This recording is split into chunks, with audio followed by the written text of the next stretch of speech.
hot, hazy days over some standing crops, we bag up on pigeons in wild wing shooting. We use some high-tech gear to check lead with shotgun shells. And we're over on the west coast of Ireland, mayfly fishing for brown trout.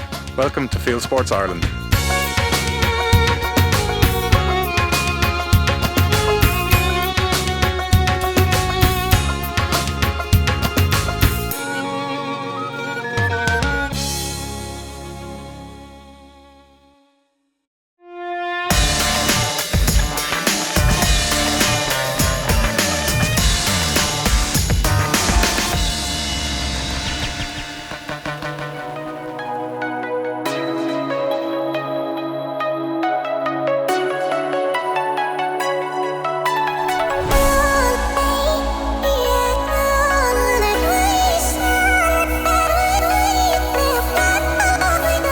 We've come out this morning to this field of laid barley, the maiden voyage of Fieldsports Ireland, and you look at it now and there's nothing on it. I was here quite early this morning. There was a good flight line of birds going across it. It's a big town about a mile away. A lot of birds roost down there. But I shot this field last week over on the far side. We shot 200 off it and we just shot a flight line. But I came here yesterday evening just to scout, and there was 400 or 500 pigeons just on these flat patches where we're standing now. So I'm fairly confident they're going to come back this evening. Combines are rolling in this area, so there's a good chance a lot of the birds will have moved off to stubble. But as I say, the roosting area is down there. Good flight line across this field in general, so we should get some birds coming back later on. Set the hide up, connected to an electricity pole. I'm not a massive fan of setting up out in the field. I know it works well in the UK, but it doesn't always work well here. Why, I don't know. But we're going to try it, see if the birds accept it. If not, stand the trees over here on the left. They're a good flight line. So if the birds don't accept the hide out in the field here, we'll move and we'll set up under those trees, which I know is a natural flight line for the birds.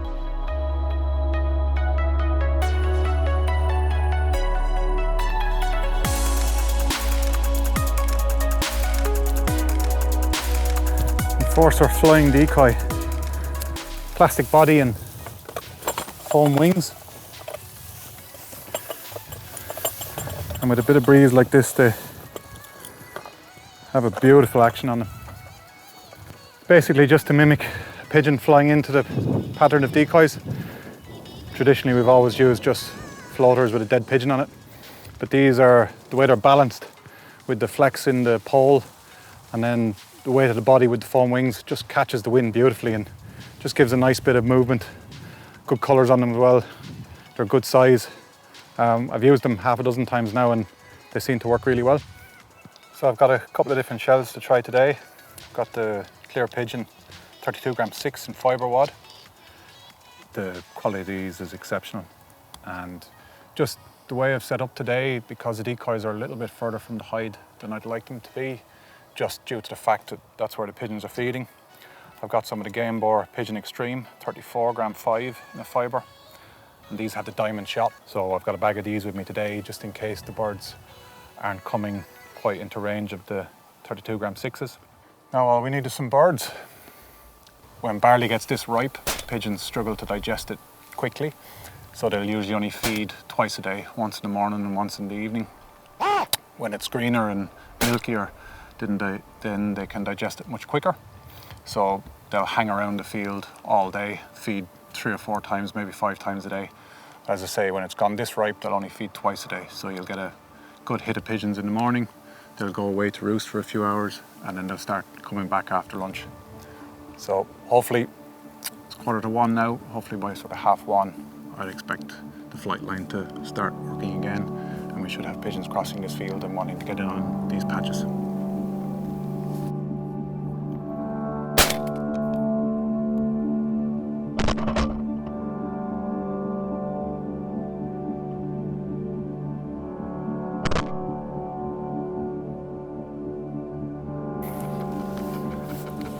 It's an M2 GMK sent me, and I've never had a Benelli semi-auto.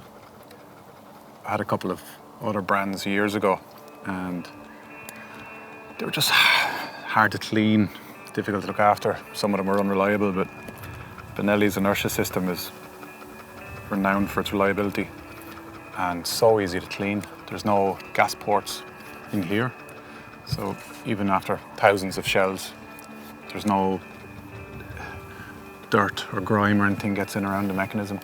It's really, really simple. Very few moving parts. And the inertia system absorbs a lot of the recoil as well. It's really smooth to shoot, even heavier cartridges for such a light gun. Very, very light, good handling. And most gamekeepers I know use a Benelli M2, so that sort of speaks volumes about the hardship they'll put up with and the reliability of them. Yeah, they're just starting to come now. They're gaining a little bit of confidence with the decoy pattern, but ideally I'd like to hide 10 yards further down. We're a good 45, 50 yards off the main body of the pattern, which is on that big flat patch. And probably if I was here on my own, I would have risked putting the hide a little bit further down in the field. Really small hide with a roof on it. Covered it in barley, but just when there's two of us and all the camera gear, I don't think they'd have accepted the hide down there. So we're having to take pretty stretchy shots. And to be fair, at the moment, the clear pigeon are killing those really, really well. And the crow had said to me not to use too tight a choke with them. So I just have quarter choke in. And some of those birds are 50, 55 yards away and they're dropping nicely, which, yeah, it's giving me great confidence in the kit. Pigeon coming on the right.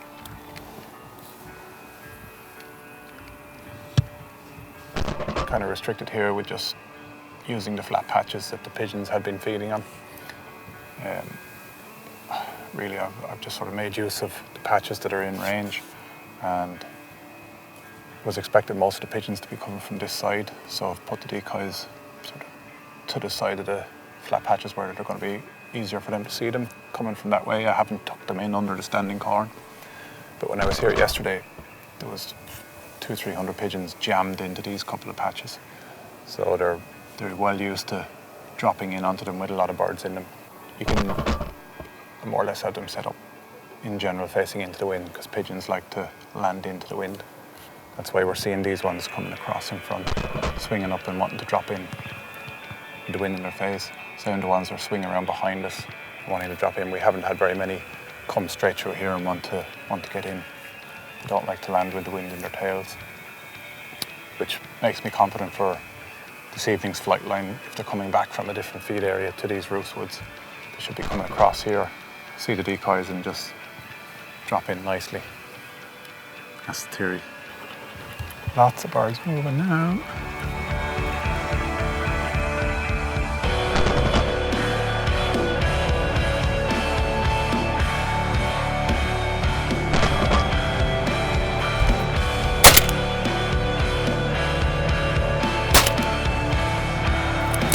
Try not hit me with the camera as I stand up.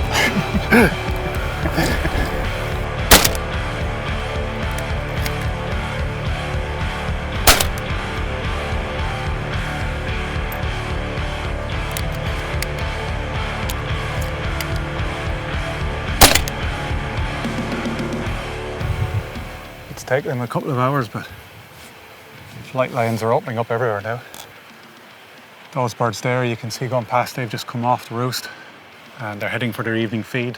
Unfortunately, they're not wanting to drop into this field, those particular ones, but we've just started in the last 15-20 minutes to get quite a few birds. I wouldn't say decoying well, but they're coming close enough for a look. And I've moved on to the Game Board Pigeon Extreme 34 gram 5 wad, and I've been absolutely blown away by them, to be honest. The kills I'm getting, for me as a mediocre shot, they've just added an extra dimension to my shooting. They've probably put 10 yards on what I'm capable of killing. Maybe it's the fact that George's name is on them, but there's definitely a little bit of magic with them.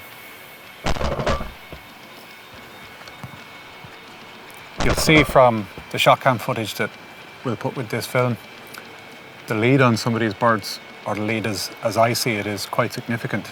Some of those crossers are maybe 55, 60 yards away. And people see lead differently. I have showed some of my shot cam footage to friends who they don't believe that the reticle is actually zeroed because they shoot a swing through method, as in they come from behind the bird and push through much faster. They don't see as big a lead picture because it's more gun speed that they're using, but also by the time they see the lead that they want and pull the trigger, the gun has moved that much further.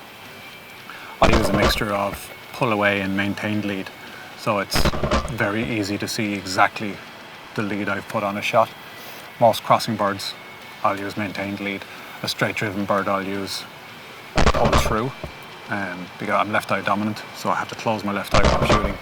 So straight on bird I can't actually see it when I'm pulling the trigger, so I'll start behind it, pull through, and then just use timing to shoot it. But hopefully the footage from the shot cam should show the lead really well on some of these longer crossers. A lot of people don't like shot cams. Personally, I love them. For me, as I say, a mediocre shot, it's very helpful to look back and you can see a trend in your misses more than anything. Just the last few weeks since I've been using it, I've seen that I've been shooting over a lot of birds.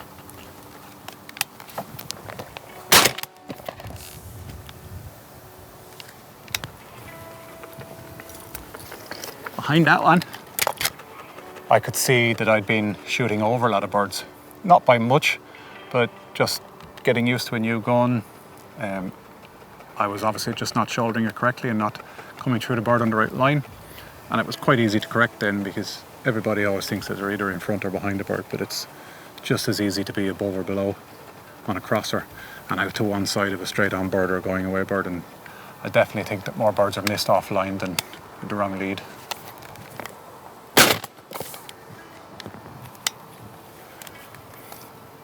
Excuse me, rudely interrupted there.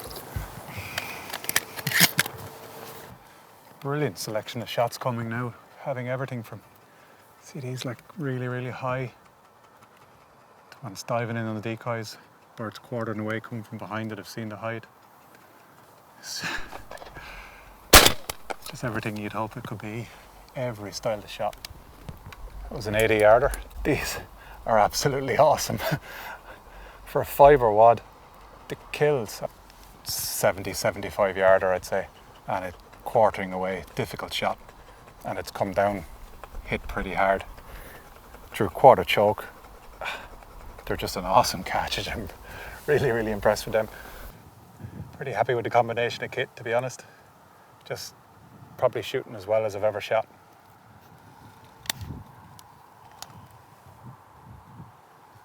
Really, really testing birds today. I love it. Strong wind. Birds are a little bit spooky. We're out in the middle of the field. Just, I know this is a pest control job, but it's just as good a shooting as you're ever going to get. Every shot in the book, every range, and when you have kit that's up to the job, it's just an absolute pleasure to be out here doing this. Sun bit me. Well, we've 98 on the clicker.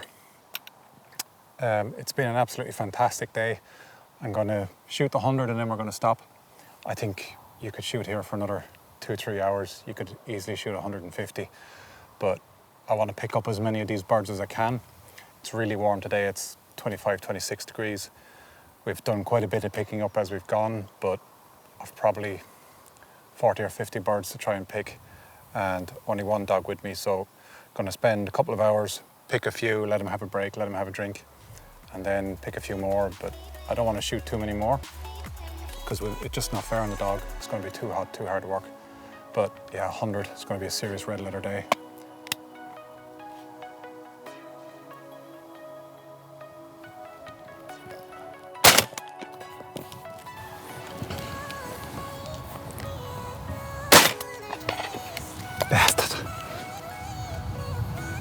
Pressure's on now for the 100 one. Well, that's the end of what's been a brilliant day, and I had a lot of pressure on me today, sort of self-inflicted pressure. First show of a new series with a new channel, and yeah, a lot of pressure on my shooting, and to be honest, I'm really pleased the way the day's gone. Well, that was a hot day, and one I enjoyed immensely, and you'd be pleased to see there was no long-term effects to my sunburnt nose. Now, have you ever adjusted your lead to suit the size of your load? Should you need to? Well, using some balloons and some high-tech equipment, we find out.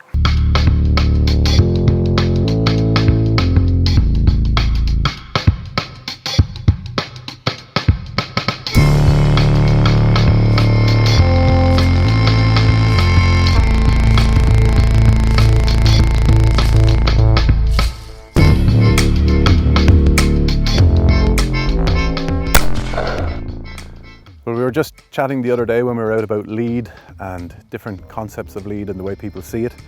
So it got us onto the subject of exactly how much lead certain targets need. And I was chatting with David Scott from Gamebore, and he just dropped a comment that really got me interested. He said that all of the Gamebore Black Gold game range, you need the same lead at 40 yards with all of them. So we just got chatting about it and we decided to rig up an experiment to see if that can be proved. We have balloons strung at 2-foot intervals. I'm going to shoot directly at the front one, or as close to it as I can, and just see which balloons down the line break.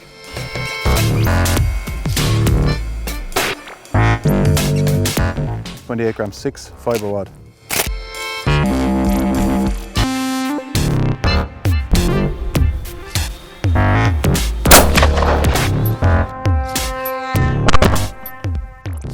.32 gram 6.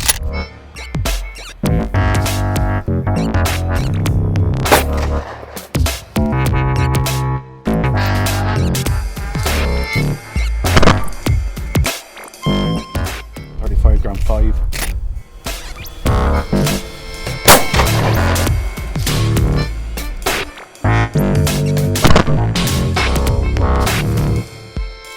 Now we're on to our last cartridge, 36 gram 4.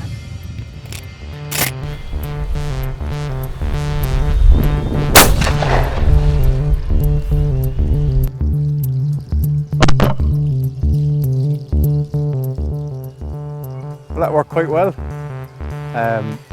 We actually ranged the drone on one of those passes just from where we're standing, and where it was passing was at 46, 47 yards, so it's a little bit further than we intended. But yeah, really interesting, and what better way to give you confidence in your range of cartridges. You know that whether you're going to go out with a 28 or a 30 gram on grouse, or go up to the 36 gram 4 on pheasants, your sight picture of lead can stay the very same. So for all your range of shooting, on all your range of quarry, you can use the Black Gold range and just keep shooting as you naturally do.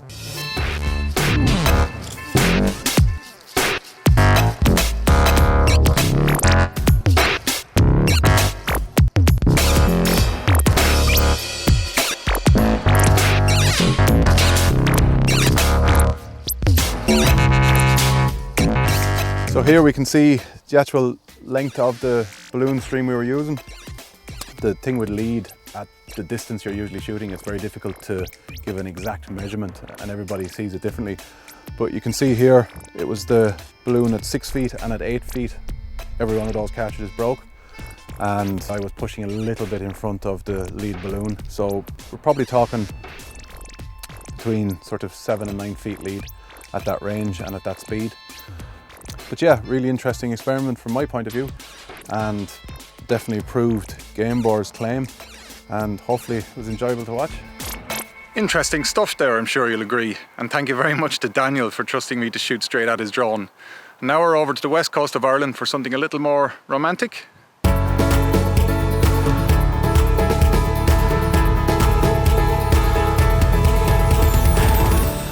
Well, this is a first for me. I'm in Sligo in the west of Ireland trying my hand at fly fishing, and I've never been much of a fly fisherman, so it could be fun, could be interesting, but hopefully with the guidance from Brendan Sharkey from Predator Fishing Ireland, might get a couple of fish in the boat.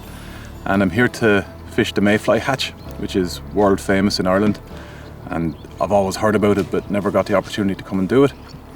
And we're going to be dry fly fishing, and it's beautiful conditions, so if nothing else we'll have a really nice day on the lake. And as I say, if I can get a fish in the boat, it'll be a dream come true for me.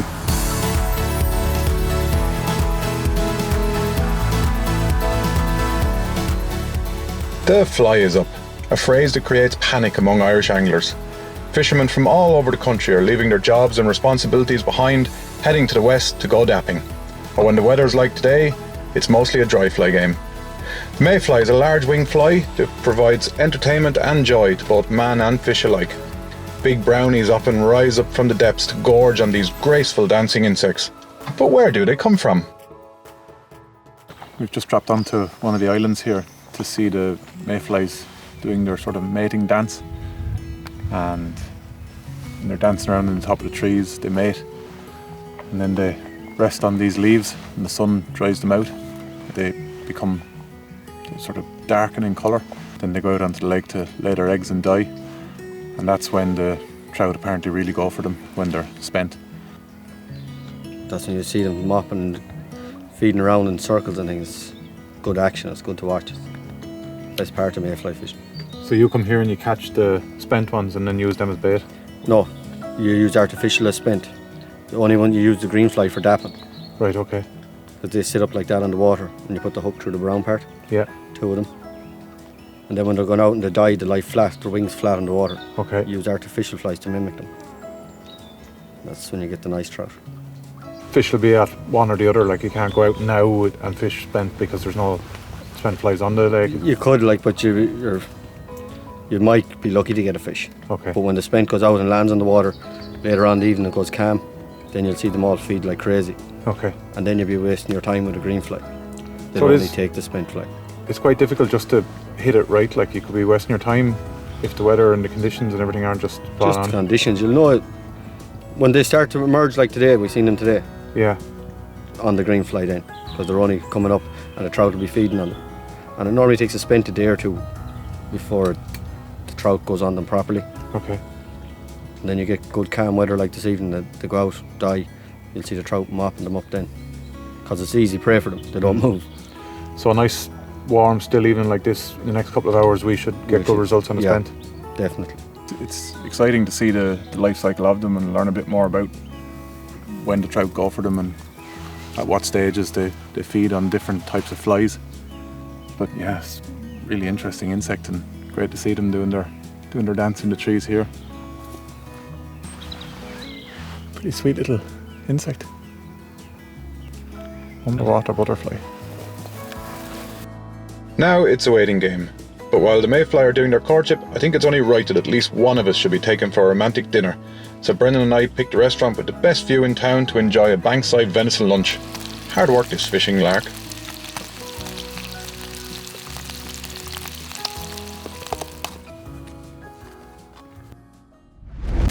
By the time we finished lunch, thousands of mayfly have laid their eggs and are heading back to the water to settle, soon to become a tasty meal themselves. So off we go in the boat to follow them. This many tasty treats on the surface, it's really hard to find a space to put your offering that it's going to be noticed. We're drifting, following a feeding fish, trying to cast just in front of it so it looks like a fresh mouthful has just landed. This is where the hunting brain takes over. Perseverance, precision and patience are needed, none of which I have, and my casting is abysmal.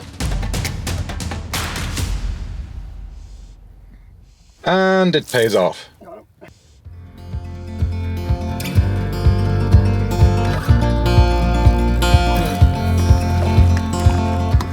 Not on my line, unfortunately, but at least Brendan has got a wild brownie in the boat. Long day and a lot of hard work. Fun is only getting started though. Beautiful fish. That was incredible. We saw this fish for the last probably 20 minutes and we've driven up and sort of drifted down over him 3 or 4 times, just casting to him, and he just came in lovely on yours and he took sort of 4 or 5 flies in a row and then bang, oh jeez, my heart was going anyway just watching it. But it's more like, definitely more like hunting than fishing. But it's good sport. What is he, about pound and a half? Yeah. Beautiful fish. Let him go. Yeah. If you'd like to experience a great day fishing in the west of Ireland for all sorts of predators, then give Brendan a shout. Brendan specialises in fly fishing for pike, and this is something I really want to try soon. Well, that's all we have time for, and I hope you enjoyed it. If you did, you can really help us out by clicking that subscribe button, and if you click on the bell next to it, you'll be notified every time we upload a film to Fieldsports Channel. You can also find us on Facebook and follow us on Twitter. And if you pop along to our website, fieldsportschannel.tv, you can become a part of the Fieldsports Nation. Thank you very much for watching, and see you again soon.